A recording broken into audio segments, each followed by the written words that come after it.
Welcome back to the Fifth Quarter Podcast. I'm your host, Owen Zajac. We have a great episode for you today.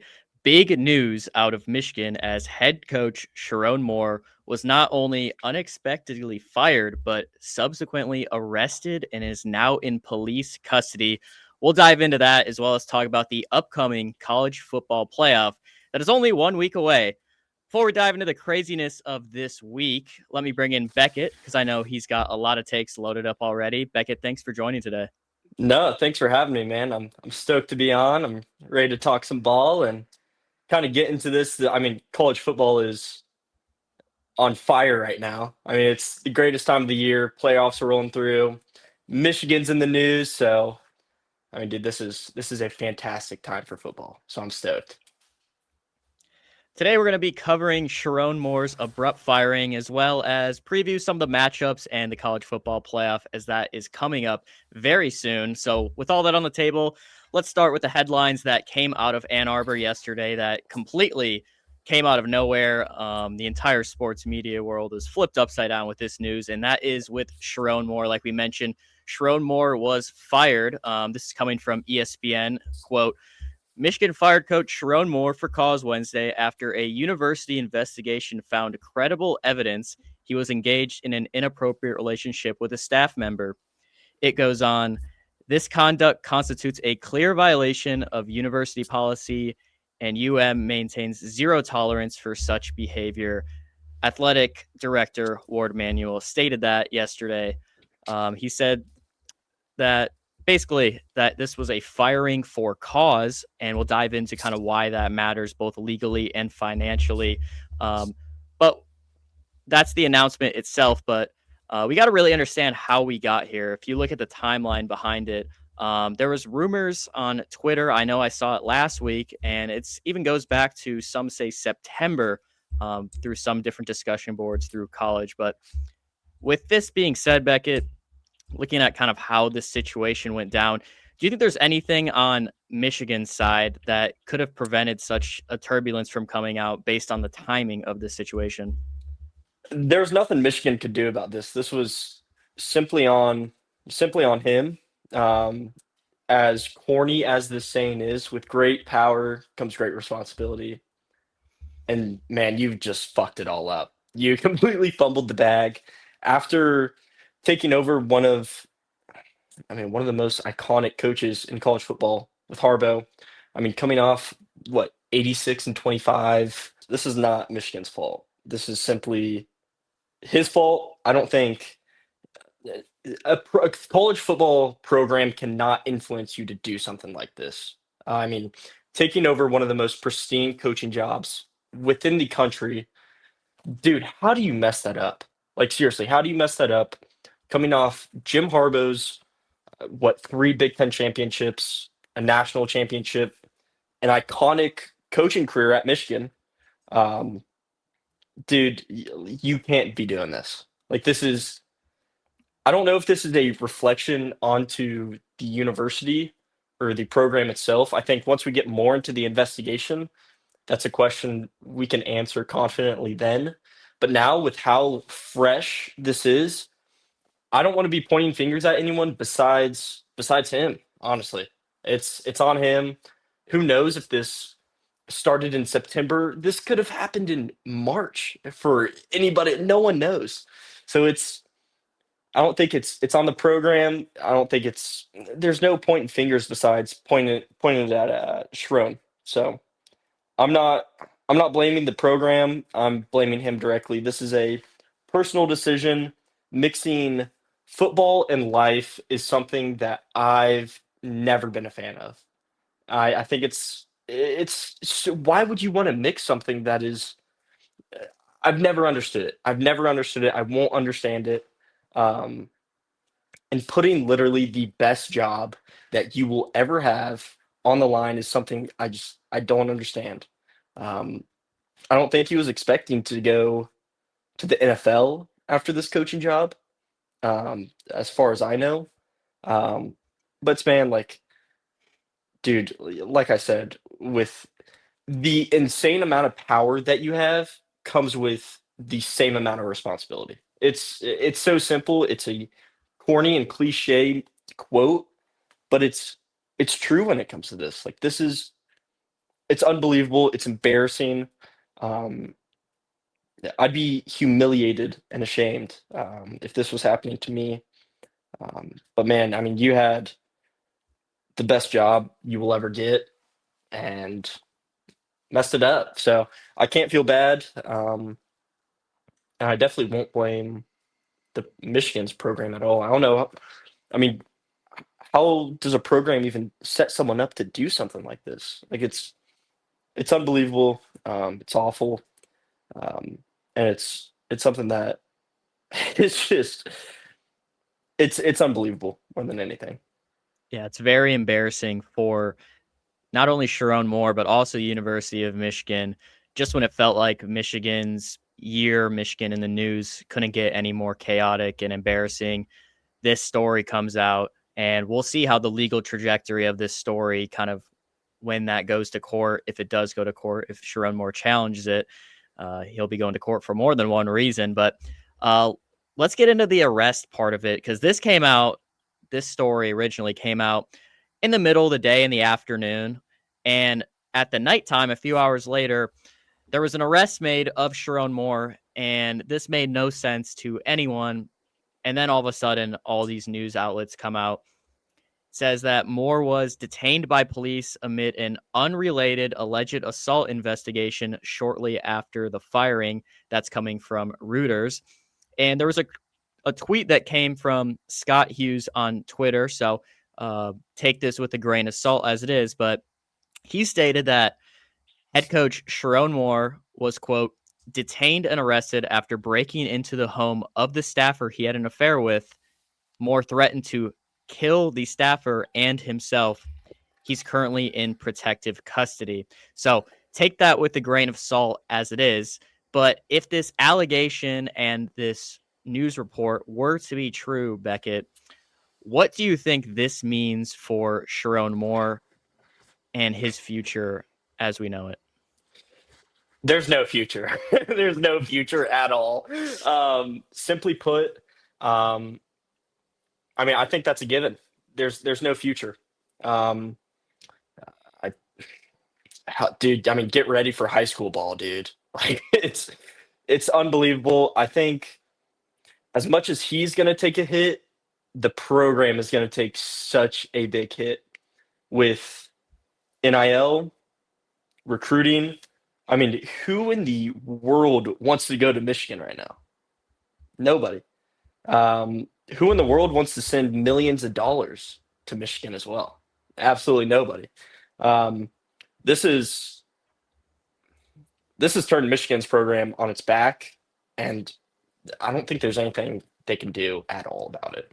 Yeah, the timing of this whole situation with the coaching carousel, with Penn State just hiring Matt Campbell, who many expected him to want this job, has wanted this job for years, going back to when Harbaugh was on the hot seat back around COVID time.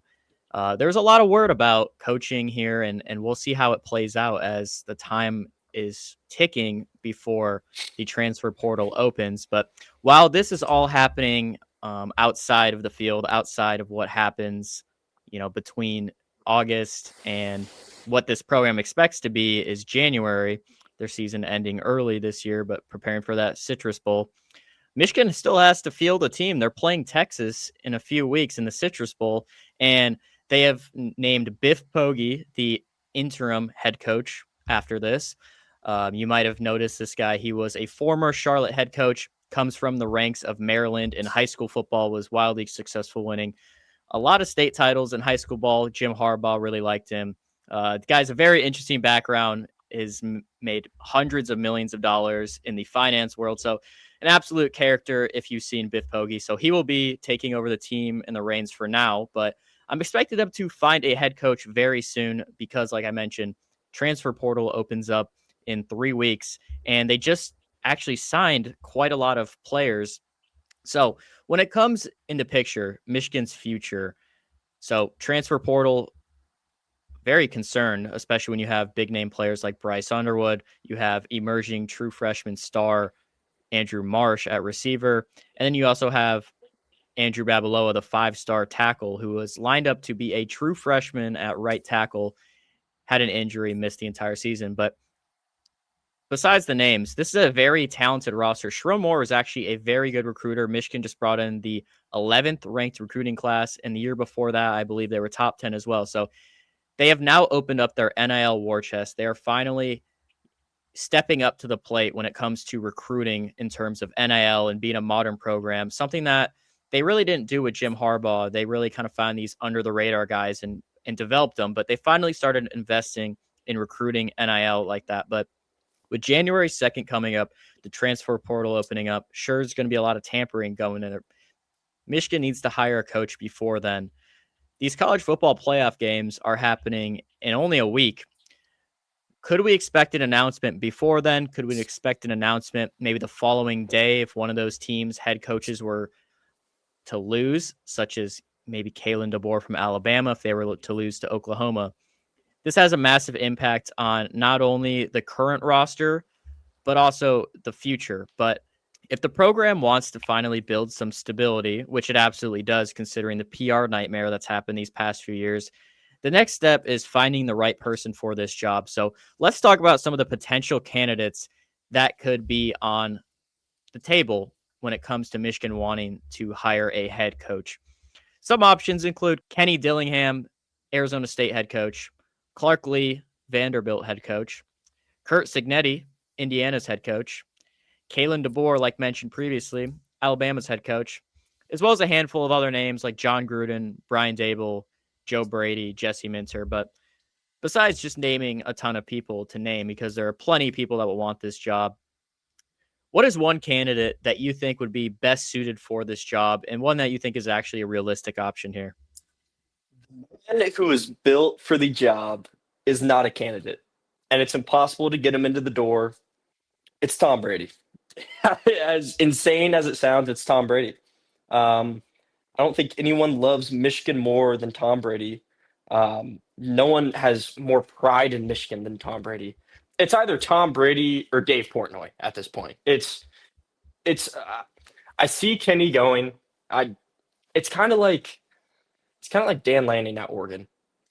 I mean, he loves Oregon. He loves the environment.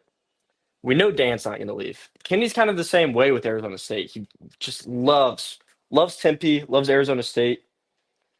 But man, if that Michigan job is up for Kenny, and I think he's the best candidate, honestly. I think with the amount of enthusiasm he has for the game, the amount of enthusiasm he has for players and his team, no one's set more perfectly for the job than Kenny. So I think give it to him, see how he does. I understand like DeBoer. I get that. It's either Kenny or DeBoer for me. Um, I mean, Bama fans they want DeBoer out. I mean, Alabama missing the playoffs last year is honestly like Tuscaloosa getting bombed, which is insane, but it's comparable. I mean, missing the playoffs as the Alabama Crimson Tide. It did. Like, how didn't you lose your job last year? So it's coming off like I don't know. I mean, for Alabama standards, it was a mediocre season.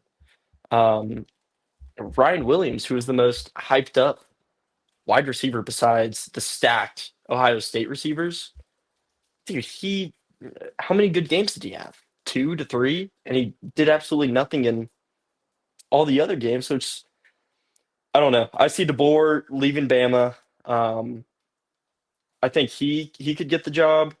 Kenny can get the job as easily as he wanted. Um, I think it's up to those two guys, and obviously, I think both of them want it. Both of them would be great. I think DeBoer might be a better fit for Michigan football, um, but who knows? I think, like I said, Kenny has that enthusiasm um, comparable to Dan Lanning up in Oregon. So that's the only reason why I think he doesn't leave is just because how much he loves the university. But I think it's DeBoer that gets it. In a perfect world, if contracts weren't a thing, Tom Brady gets in and turns around that program in a heartbeat. if I were to be not realistic here and say who I want for this job, I would say John Gruden. I think he'd be a great college coach. We've seen a lot with Mike Tomlin, but Gruden has the enthusiasm. He can talk to the youth. He's been with Barstool. He's kind of seen it all. There's even an excerpt that Dave Portnoy posted that John Gruden's dream job would be the head coach at Michigan football. So I think I don't think it's realistic considering his lawsuit with the NFL and the PR. Michigan really needs a clean image. They want to wipe the slate and they want Yeah. someone that's going to come in, provide stability, provide a good PR set for them. So I don't think a guy like John Gruden or even a guy like, Jesse Minter, their former defensive coordinator, he will probably be an NFL head coach this next cycle. But I think the most realistic candidates when it comes to this job are two guys that stick out: Kalen DeBoer, Kenny Dillingham. Well, I think Clark Lee, the Vanderbilt head coach, would be a great pick here. I don't think he's going to be leaving that program. They just signed a 5-star quarterback, and he's in the SEC. But I think they're going to focus their search on DeBoer and Kelly Dillingham. I think both of these guys provide stability.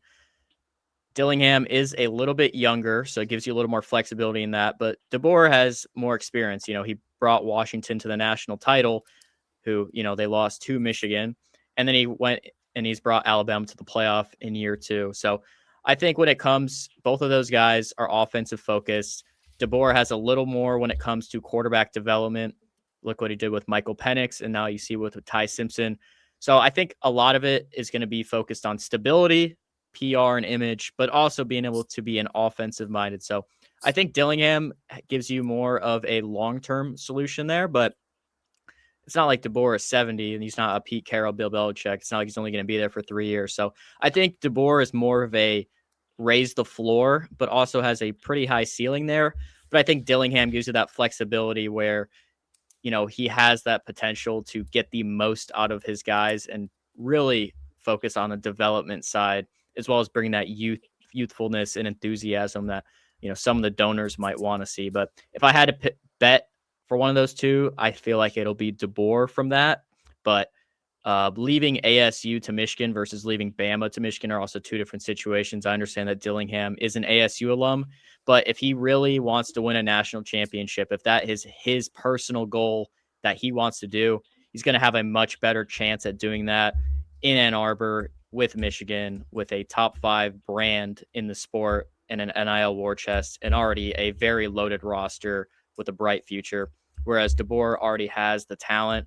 He has the NIL, the recruiting, or he already has that at Bama. This would kind of be more of him personally wanting to be in the Midwest where he's from. So I would bet that it's DeBoer 1, Dillingham 2, but I think it's two different situations in terms of the age, floor, ceiling there, but very similar, I think, in what they're going to get from either of those candidates. But Pause right here. So DeBoer leaves Bama. Who in the world is filling that position? Who's did we like see Lane Kiffin revert to Bama, his dream job? And then LSU opens up and it's a whole nother carousel. it's the thing is DeBoer's gone. I mean, Oklahoma's going to beat Alabama. Like, there's no questions asked. Oklahoma's beating Alabama, We'll get into and that. DeBoer is going to get fired. Like, he's going to get fired. The amount of money that goes into Alabama, like, I don't think it's really fathomable to even consider and think about the amount of money that is being dumped into this program. Do you think anyone will want to send a dollar DeBoer's way after they get whooped by Oklahoma? Absolutely not.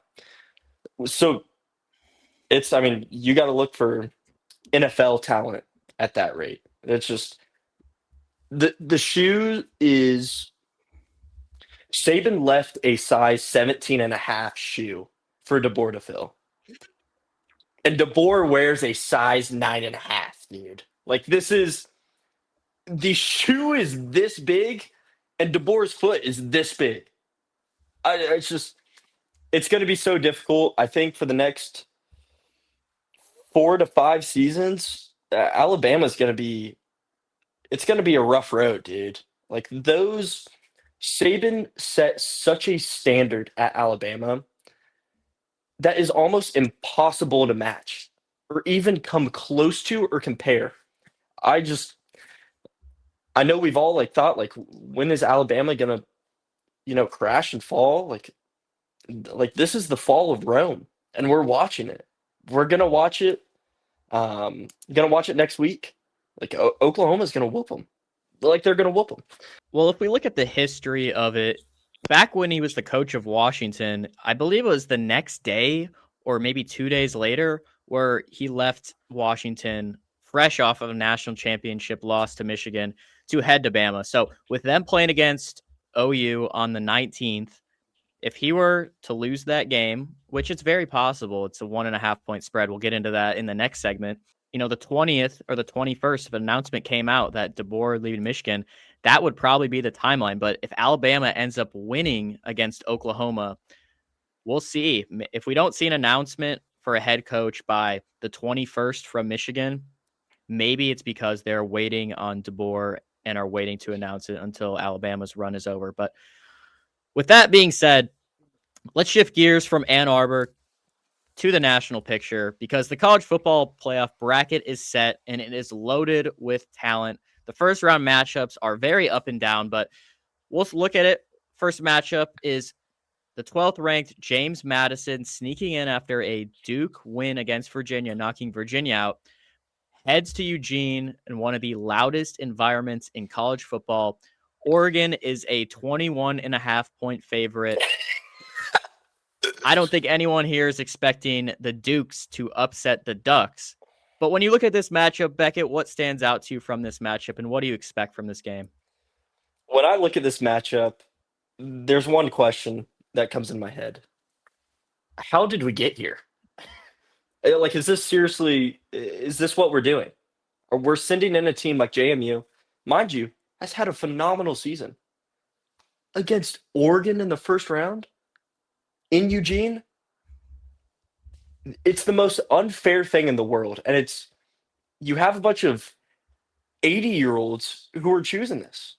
It is the most outdated system possible. The college football committee has not figured it out.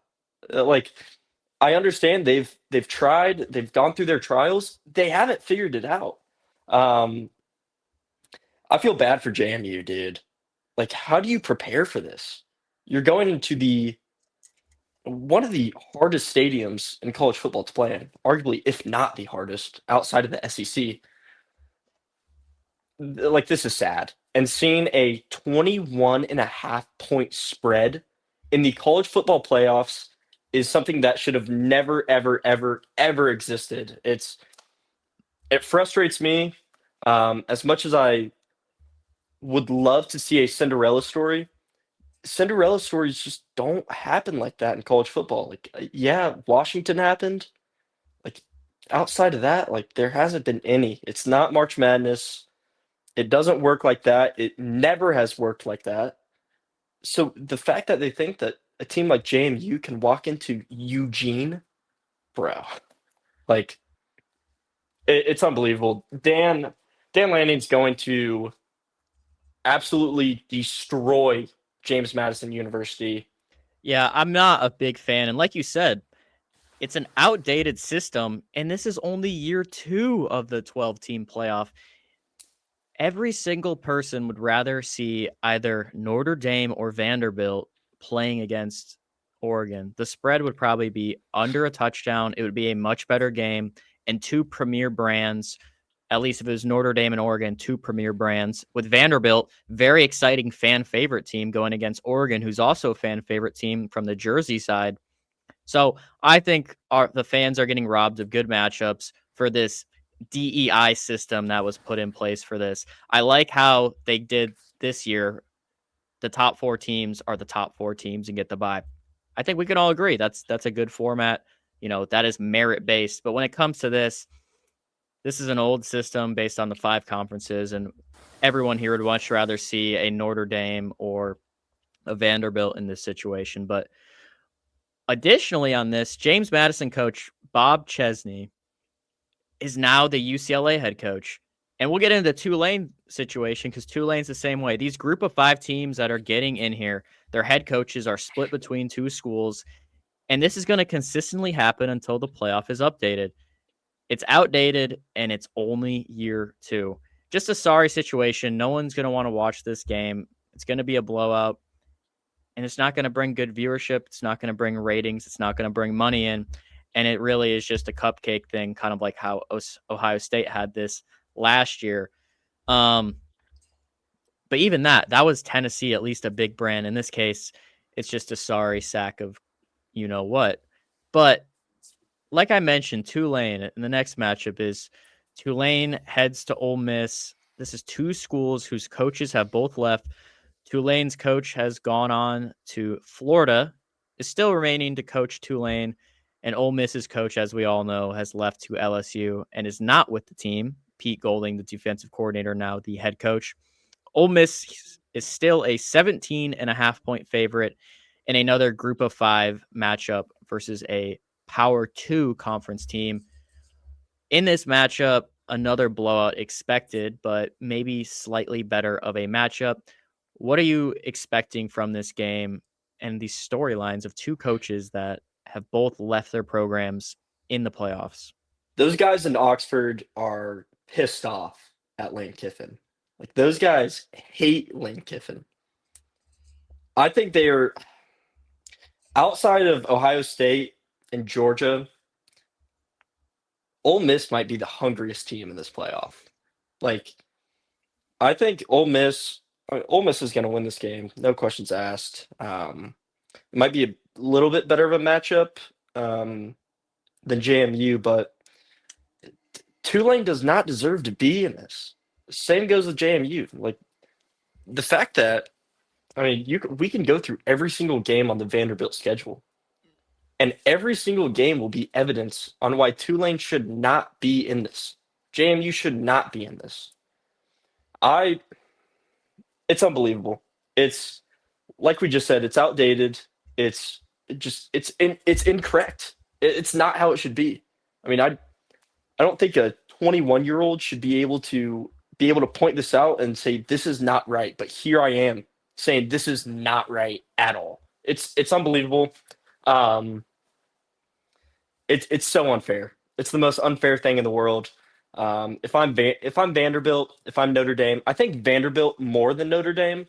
I think Vanderbilt should be infuriated by this, and I know they are. It's unfair. It's completely unfair. Tulane does not deserve to be in this. JMU does not deserve to be in this. Great seasons. Great seasons. Good job, guys. You guys do not deserve to be in the college football playoffs over a team like Notre Dame and a team like Vanderbilt. Vanderbilt had one of the most impactful seasons in college football. It just, it's frustrating. It's annoying. And I don't get it. Tulane, great season, but you don't stand a chance against these hungry, hungry, hungry Ole Miss football players. I 100% agree with that. I think we're getting robbed of 2 great matchups to see a Notre Dame at Ole Miss matchup, to see a Vanderbilt at Oregon matchup. Oh my I mean, these god. are very entertaining matchups, and I think it really stinks to get robbed of Diego Pavia and Vanderbilt, seeing them in the playoffs, rising really from the ashes of the SEC, the bottom of the barrel. Just a complete turnaround that Clark Lee has done with that program, and especially Diego now being a Heisman finalist heading to New York soon. So I think the fans were really robbed of that. I think when we look back, that's the part that we're going to miss the most. But also, in these first 2 matchups, we have 3 head coaches on the way out, both group of 5 schools, their head coaches leaving for Power 4 jobs, one to UCLA, the other one to Florida, and Ole Miss's coach leaving to LSU. So all 3 coaches heading to other Power 2 conferences, that being the SEC and the Big Ten. But I really think fans are just getting robbed of good matchups. And just like last year, we're going to see a few blowouts in the opening round of these on campus games, which would be electric. But I think when it comes specifically to the Tulane at Ole Miss matchup, this will be closer than the spread indicates. I do think that it will be Tulane will cover the spread at least. And it'll be more of an offensive matchup when it comes to this. Ole Miss, we know, is offense, and Tulane has been able to move the ball on offense. So I think this will be a little more entertaining from a fan perspective, but I still expect Ole Miss to win this game without too much issues as they pull away in the second half. But the two next matchups are good matchups, both being top 10 Here, matchups. I'll pause you on that before we move on. With now, like what college football is, it's money is the center of everything in college football. I don't understand from a ratings perspective, how in the world are you putting these two matchups together? You put Notre Dame, honestly, like vice versa. Have Notre Dame going to Eugene. Oregon would be minus 2.5, 3.5. You send you said Vanderbilt down to Oxford. Dude, like Vanderbilt might shock the world in that game. They easily could. I think you have Vanderbilt at like a plus 5.5 line with that. How in the world do you decide that a minus 21.5 and a minus 17.5 matchup, how does that make any sense at all? It baffles me. I could go on for hours about this. It's it's unbelievable. It's not only unbelievable, but it's extremely disrespectful to these programs. And I understand, give teams like JMU, teams like Tulane a chance. I'm all for it, but it's just there are other teams that deserve to be in this playoff, and it's unbelievable. It's sad. We've said it many times before. It's out. It's 30 years outdated. It's unbelievable.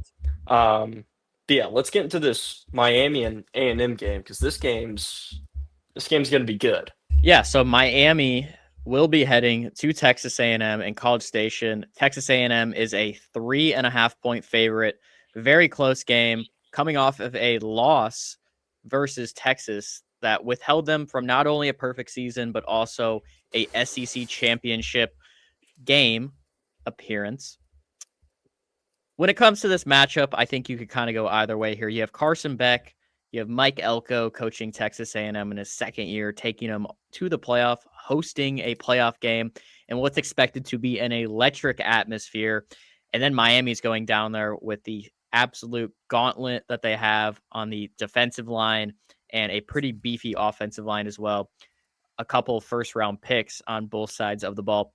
When it comes to this matchup, who do you expect to win this matchup? How close do you expect it to be? Outside of A&M's game versus South Carolina, this could be game of the year. This could easily be game of the year. I see this game being extremely close. Um, and I'm I can't really decide fully if I see it being a low scoring game or a high scoring game. Because with the defensive power that both these teams bring to the table, I mean, dude, I could see a 10-13 finish. Either way. Um, A&M's hungry, dude. Like A&M is hungry, hungry, hungry. A&M, Georgia, Ole Miss, and Ohio State are the hungriest teams in this playoff. Um, Miami, like as I just don't like Miami this year. I don't. I was never a fan of Carson Beck at Georgia. Um, dude, losing to Louisville at home, losing to SMU in overtime at home.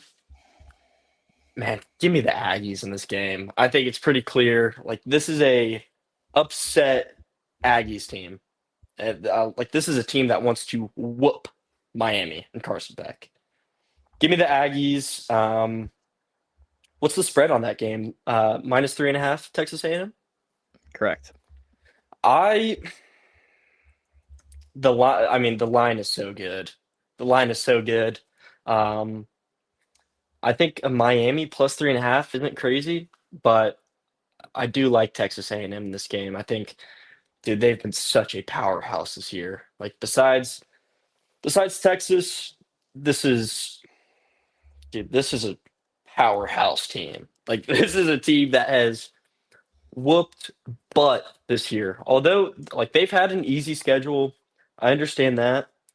But having an easy schedule means one or two things. If you're having close games, all right, you're not that good of a team. But if you are whooping teams as you have in College Station, you're a powerhouse team. A&M's a powerhouse school. Um, give me the Aggies. Give me the Aggies. But Miami plus 3.5, I think is a very good line. Very good line. Yeah, when it comes to this matchup and this being a home game for Texas A&M, a rowdy environment, this is what Carson Beck was brought into Miami for. He was brought in to not only go to the playoff, but to be able to win big games. Big games are not new to him. He's played in several at Georgia, which Georgia's playing in every single year. This is what he was brought into. I think that's the biggest storyline from this is Carson Beck versus the adversity. Carson Beck in the big moment. He's had his ups, he's had his downs, and it's always come down to his interceptions and turnovers. So that'll be the key to what Texas A&M can cook up on defense, see how they manipulate their scheme if they play a not a nickel and dime on him. But for me, the matchup of that I'm looking at is the head coaching matchup. I'm looking at Mario Cristobal versus Mike Elko, and that's why I'm going to decide that Texas A&M is going to win. They're going to cover. I like Texas A&M 27-17 here. If you look at the Nice. history, Mike Elko was at Duke before going to Texas A&M. His 2 seasons at Duke, he split with Miami. So at Duke, he split. He won 45-21 in 2022, and then he lost to Miami 53-31. So it's been high scoring when we've seen that. I'm not expecting it to be as high scoring in this one. Miami's offense is very up and down, have struggled in the latter half of the season. So I expect with both of these teams not playing in their conference championships, having weeks to prepare, they're going to be fresh. I'm expecting the ground game to play a significant part here. And I think the team that rushes for the most yards in this matchup will win. And I think that's going to be Texas A&M. I'm going to take Texas A&M here by 10 points. I think that home field Nice. advantage is one of the best in the nation. And I think Nice. this is the best matchup from the first round in my eyes and one of the best matchups of the year. I'm excited to watch it as a fan, and we'll see what happens. But we'll move on to the final matchup of the first round, the closest spread of it all, and that is number 9 Alabama facing number 8 Oklahoma, an SEC matchup. Alabama is favored by 1.5 points here. This is such a close matchup, like we mentioned previously. Kalen DeBoer, the rumors of him in Michigan. We'll see if any of those are silenced here. That could have a massive impact if Alabama loses. Just when it comes to the news and the overall coaching carousel that never ends this season. But when it comes to this matchup, Alabama, Oklahoma, it's really a coin flip. It's two teams. One team that has an offensive identity, the other team has a defensive identity. Again, they're both SEC foes. They faced each other. Who do you like in this matchup, and what is the main thing that you are looking for in this game? I mean, previous years looking at this, if you would have showed me this matchup in previous years, I understand Oklahoma hasn't been the strongest squad. It comes down to experience. It comes down to playoff experience. How big of a game can these guys truly perform in? Oklahoma, I mean, powerhouse defenses here. Powerhouse. They showed that against Bama. I think it comes down to experience. DeBoer missing the playoffs last year. This is his first playoff appearance. It's going to be a lot for him. It's going to be a lot. I think as much as I hate to say this, and I can see this, biting me in the butt later, but I see Oklahoma winning this game, shocking the world. Um, not even not even 48 hours after this loss, DeBoer's gone. DeBoer's gone. Um, it's unfortunate, but it's too big of shoes to fill, and I don't think DeBoer's got that. He was a little I think he was a little too hyped up going into this job. I understand it's a big deal making an appearance in the national championship, but man, what truly has Washington done before Michael Penix Jr.? Really not a whole lot. So I think DeBoer is, I don't think he's truly qualified for this position. I don't think he's I don't think he's prepared for this game at all.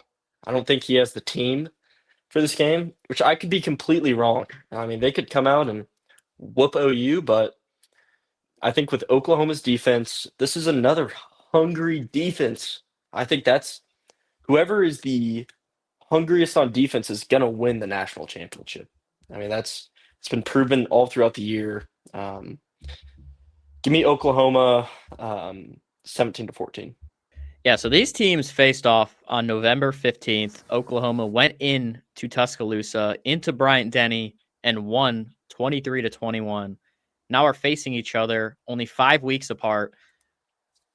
Alabama laid an egg in the SEC championship, especially on the offensive side of the ball against Georgia, only scoring 7 points in the second half.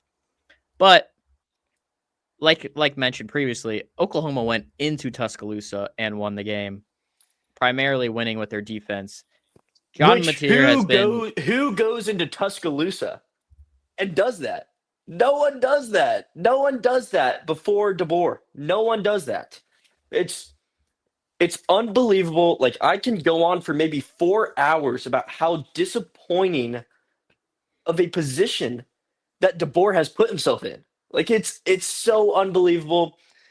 It's dude, Oklahoma whoops Alabama in this game, maybe. Like maybe it might happen.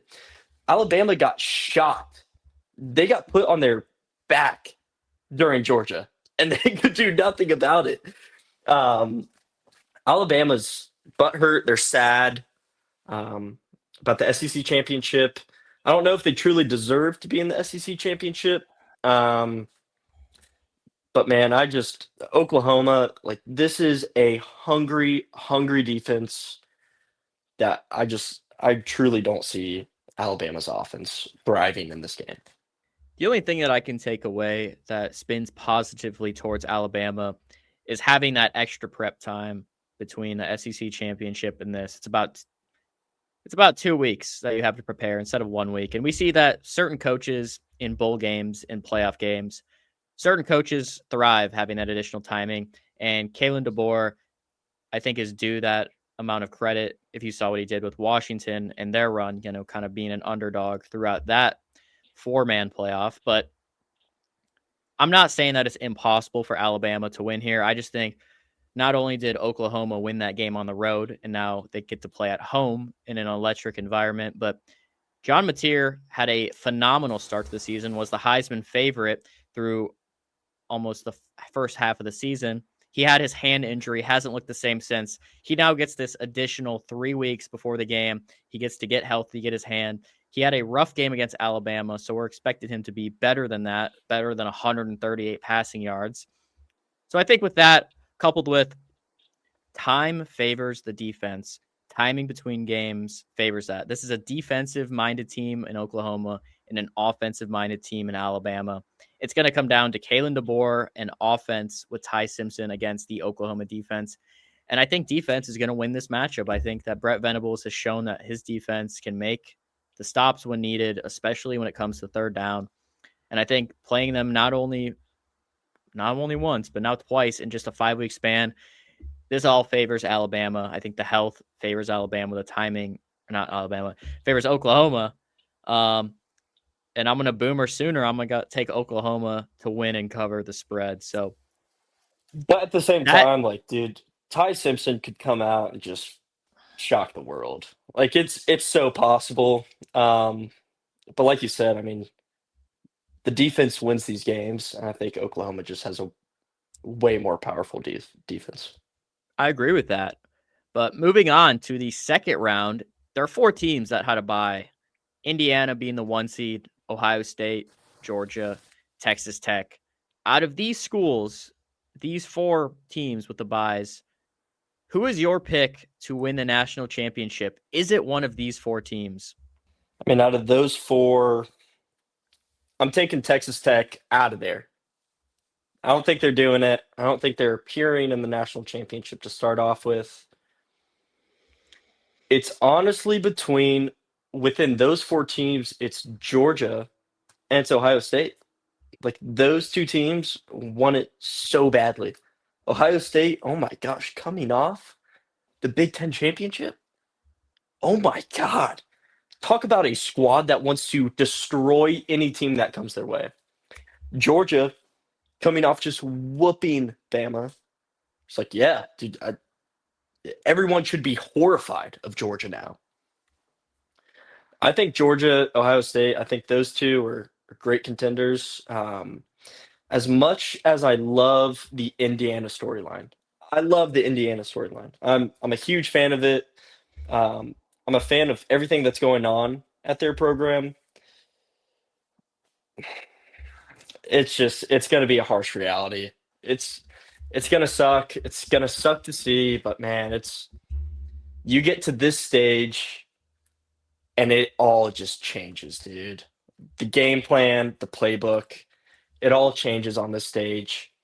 As much as I love every single thing about Indiana, I just I don't have high hopes for them. Ohio State is just way too hungry of a team. Georgia is too powerful of a team. Texas Tech, I don't really think deserves a bye. I think as much as they had a great season, I don't think they deserve a bye. I think they're going to get humbled more than anything in that second round. Um, Ohio State, Georgia is definitely my two out of those four. But I concur with that. I think if you look at the bracket specifically, Indiana is getting hosed by this. They have to face the Bama or OU winner, which is not going to be an easy matchup regardless, especially if they face Oklahoma like we expect them to. Their offense versus that defense, probably one of the best offenses, if not the best, versus one of the best defenses, if not the best. Would be a great matchup, would be great TV. But if you look at the bottom side of the bracket, Georgia will likely face Ole Miss without their head coach. Ole Miss's only loss this season came against Georgia. So I think that favors Georgia. And then Ohio State is going to have to play either Miami or Texas. Not an easy matchup. So I like Georgia the best from all these, but I also think Oregon's a sneaky one. Oregon playing Texas Tech, possibly, assuming they beat JMU. Oregon playing Texas Tech, I think again the offense versus defensive matchup. I think Oregon would take that, and then they'd have to play. No, there is no easy road when it comes down to the quarterfinals and the final eight. But I think it favors Georgia getting to face a team who at this point would be the only team without a head coach, and that being Ole Miss. You could say that they hired a head coach, but we all know that it's not the same without Lane Kiffin there. So, and then they get to face either a Miami, Texas A&M team that has had to beat the other and beat Ohio State, or they have to face an Ohio State team who just lost to Indiana and then has to play a Miami or Texas Tech. So a beat up team who's gone through a lot. So I think it favors Georgia when I look at it. So that's going to be my pick. And also just Kirby Smart has the pedigree of winning big games, has built a dynasty, if you want to call it.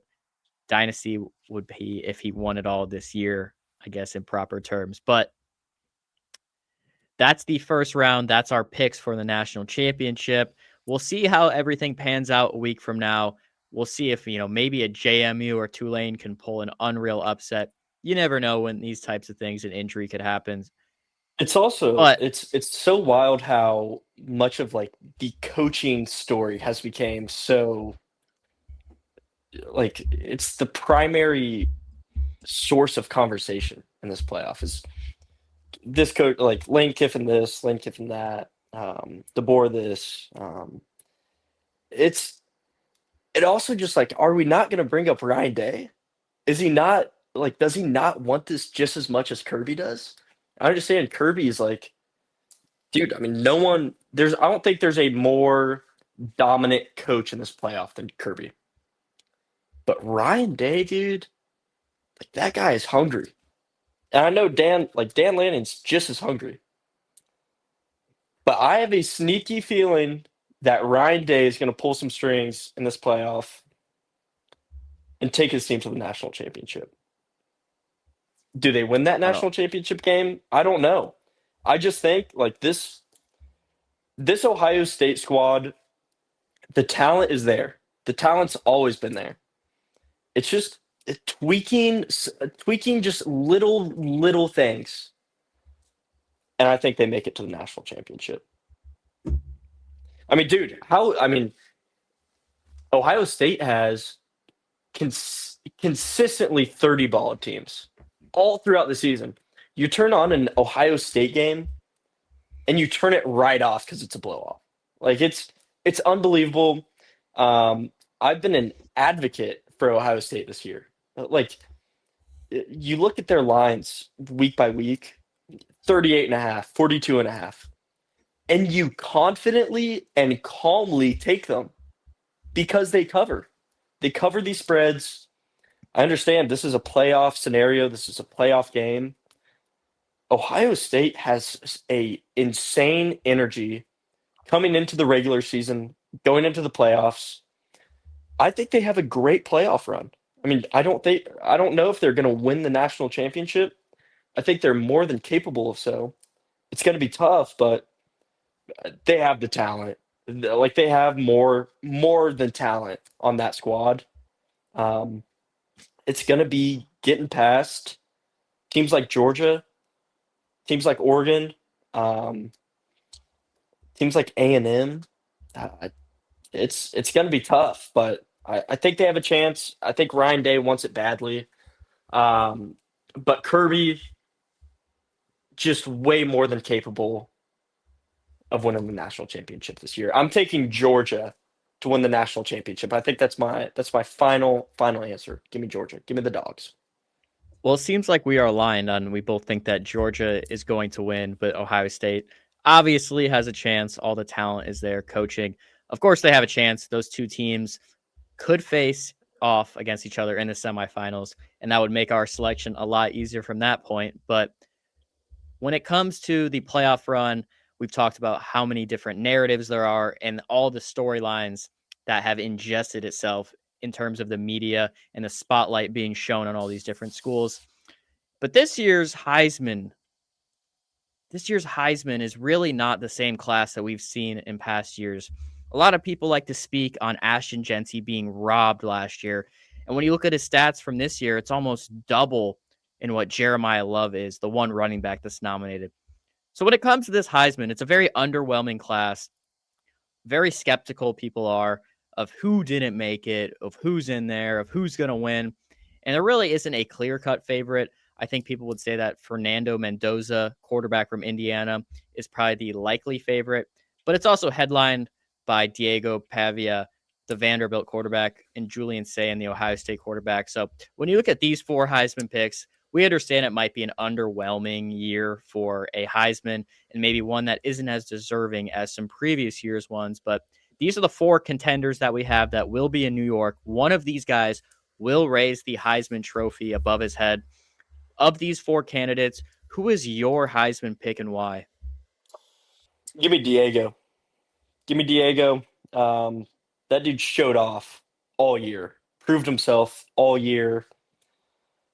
As much as I love Jeremiah Love, I'm sorry, man. It's not gonna happen. As much as I want it to happen, it's not.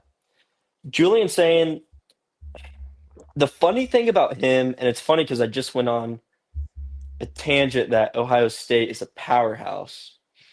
But you take Julian Sane at dude, you take him into like the ACC, dude. He's obviously going to be a dog, but it's that receiving core at Ohio State that has made him who he is. If he didn't have receivers like that, he would not even be in this conversation. And then when it comes to Mendoza, I love the storyline. I'm a fan of it. I love it. Sorry, brother. It's just like as much as I want it to happen, it's not going to happen.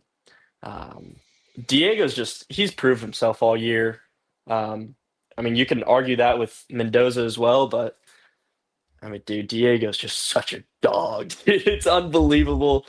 The dude is shocking the world week by week throughout the regular season.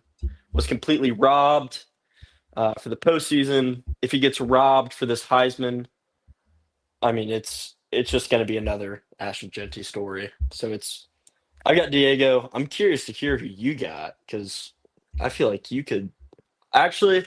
I'm gonna have a guess. You are going to say You're gonna say Jeremiah Love. I'm actually not. Okay, So okay. I am going to pick a quarterback here. Here's who I think is going to win. I think Mendoza is going to win, but if I had Sure. to pick the Heisman, like you, I would pick Diego. I think the impact, this is the MVP of college football, and there's no one that has had an impact bigger than Diego. Not to mention, he is the touchdown leader with 38. They like to show these statistics. Oh, he has 20 so passing touchdowns, and they don't include the rushing touchdowns. Like this guy doesn't have double Insane. digit amount of them. Unbelievable. So the Unbelievable. impact of it, he should be. They are a top 12 team. They should be in the playoff. I think that's going to hurt him. I think that's why he's not going to win it. But I really think he deserves it. He impacts his team more than anyone does. Mendoza, great story, great kid, love the character. It's going to be a first round pick. We'll see how that pans out. Jeremiah Love also, I think he's going to be a great NFL prospect, even better than his prospect as a Notre Dame and as a Heisman candidate. But Julian saying he beat Michigan. That's great. Lost to Mendoza in that matchup. I think he lost it right there. Any chance of it before that? He's a highly accurate quarterback. He doesn't stuff the stat sheet per se, and I just don't think he has that tremendous impact. He doesn't have an impact like a CJ Stroud did, like a Justin Fields did, and both of those guys also didn't win the Heisman. Now, those also were much better classes of Heismans, but when it comes to this is such a sad and weak class. And no disrespect to these players, they're all great players. But we look at a guy like last year, Ashton Genty, Travis Hunter, Jalen Hurts. Even his year at OU, it was significantly better than this, and he was the guy who was fourth in the running of it. So I think we've just been blessed with so many great players and so many great Heisman finalists and winners in the past 5 to 10 years that this class is just pathetic in comparison to that. But when it comes to who I believe deserves to win it, it's Diego. He's resurrected this program along with Clark Lee. Vanderbilt has been the laughing stock of the SEC for decades, has taken them to national promised land, has beaten big teams in big games, and they're finally building up something. They're now building in the recruiting trail, and he set up Vanderbilt for future success. He's gone through the whole legal case. I think it's a great story. I think he's a great kid. Maybe doesn't have the brightest NFL future, but I think the story there is tremendous. And he's just balled out, not only passing the ball, but running the ball. So I think Mendoza will win it. I would love to see Diego. And we'll see. It's a close Heisman race, but that's who I believe deserves to win it, not who I think is going to win it. Yeah, man, it'll be fun. It'll be a great playoff. I think the storylines are there. This season has been unbelievable. I can't believe we're already at the playoffs. Um, it's been a fun season. It's been a fun season. I think the whole like Arch Manning, Texas has been so entertaining. And to see them not make it into the playoffs has been just a storyline of itself. It's going to be a great few weeks, and I'm ecstatic, dude. I'm so stoked, honestly. All right, that's going to wrap it up for today's episode of the Fifth Quarter Podcast. Big thanks to Beckett for joining the show and breaking down everything from the Sharon Moore fallout to the college football playoff picture. If you like the show, hit the subscribe button here on YouTube, tell a friend, and drop your own takes on our Instagram and TikTok at the Fifth Quarter Media. We see all of them. We'll be back soon with more coverage as the college football playoff plays out, as well as our regular NFL coverage. Stay tuned as the NFL playoff race comes down to the wire. Thanks for tuning in. We'll see you next time.